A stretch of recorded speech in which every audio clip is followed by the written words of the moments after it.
بہت سے لوگ جب اکٹھے بیٹھ کر کسی ایک مسئلے کے بارے میں برین سٹارمنگ کرتے ہیں تو اس سے کسی بھی ادارے یا فرد کے لیے مؤثر کن نتائج سامنے آتے ہیں۔ برین سٹارمنگ بہت آسان ہے۔ آپ 4 سے 7 لوگوں کا کوئی گروپ بنا کر ایک جگہ بیٹھ جاتے ہیں اور کسی ایک خاص مسئلے پر سوچنا شروع کر دیتے ہیں۔ یہ مسئلہ کسی کمپنی کے متعلق بھی ہو سکتا ہے یا کسی فرد کا کوئی ذاتی یا معاشرتی معاملہ بھی ہو سکتا ہے۔ مثال کے طور پر آپ اپنی کمپنی کے ملازمین سے پوچھتے ہیں کہ کس طرح کمپنی کی سیلز بڑھائی جائیں اور وہ آپ کو مختلف جوابات دیں گے۔ آپ کو جو آئیڈیا اچھا لگے گا آپ اس کو مزید ڈسکس کریں گے۔ آپ کا سوال جتنا زیادہ واضح ہوگا آپ اتنا ہی اچھا اور کریٹیو آئیڈیا ڈھونڈ سکتے ہیں۔ اس طرح آپ اپنی انفرادی زندگی کے بارے میں بھی لوگوں سے رائے لے سکتے ہیں کہ آپ کو ترقی کے لیے اپنی کن بری عادات کو ترک کرنا پڑے گا۔ برین سٹارمنگ میں سب سے اہم بات یہ ہے کہ آپ آنے والے آئیڈیاز کی تعداد کو کوالٹی پر ترجیح دیں اور برین سٹارمنگ کے سیشن کے دوران ہر فرد کو زیادہ سے زیادہ آئیڈیاز پیش کرنے کا کہا جائے۔ مزید یہ کہ برین سٹارمنگ کے دوران لیڈر کا یہ رول ہونا چاہیے کہ وہ ماحول کو جتنا سنجیدہ ہو سکے بنائے اور ہر طرح کے آئیڈیاز کے بارے میں سوچا جائے، چاہے وہ کتنے ہی عجیب کیوں نہ ہوں۔ تاریخ میں ہمیں ایسے بے شمار واقعات ملتے ہیں جب کسی ایک لیڈر نے برین سٹارمنگ کے ذریعے حیران کن نتائج حاصل کیے۔ مثال کے طور پر 1991 کی گلف وار میں جنرل نارمن نے مشہور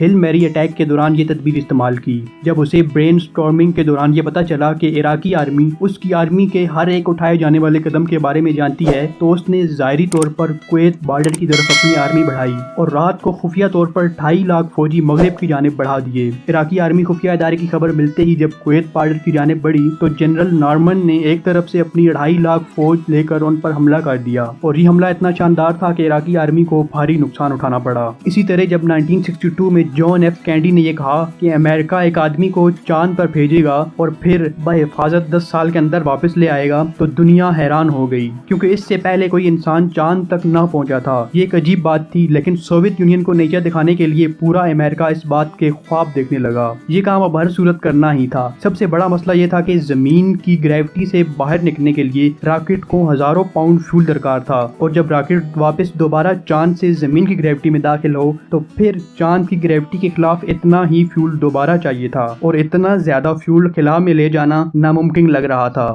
مزید یہ کہ اگر راکٹ کو اتنا زیادہ ایندھن مہیا کیا جائے کہ وہ واپسی پہ دوبارہ سے چاند کی گریوٹی کو عبور کر سکے تو اس صورت میں زمین کی گریوٹی سے نکلنا مشکل ہو جائے گا۔ ناسا کے سارے انجینئرز کے لیے یہ ایک بڑا مسئلہ تھا۔ اس مسئلے کے حل کے لیے برین سٹارمنگ کے مختلف سیشنز کا انعقاد کیا گیا۔ ایک سیشن کے دوران ایک انجینئر نے آئیڈیا پیش کیا کہ اگر ہم راکٹ کا ایک چھوٹا سا حصہ چاند کی زمین پر لینڈ کرائیں تو اسے واپسی پر کم گریویٹیشنل فورس کا سامنا کرنا پڑے گا۔ یہ آئیڈیا انتہائی مفید ثابت ہوا اور 1969 میں نیل آرمسٹرانگ نے پہلی دفعہ چاند پر قدم رکھا۔ اس آئیڈیا کے ذریعے پورے کے پورے راکٹ کو چاند پر لینڈ کروانے کے بجائے راکٹ کا ایک چھوٹا سا حصہ چاند کی زمین پر لینڈ کروا دیا گیا اور باقی کا راکٹ آربٹ میں ہی رک گیا، اور واپسی پر یہ چھوٹا حصہ چاند کی گریویٹیشنل فورس سے نکل کر دوبارہ سے باقی حصے کے ساتھ اٹیچ ہو گیا۔ اس طرح برین سٹارمنگ کے ذریعے امریکہ نے خلا کی دنیا میں تاریخ کی سب سے بڑی کامیابی حاصل کی۔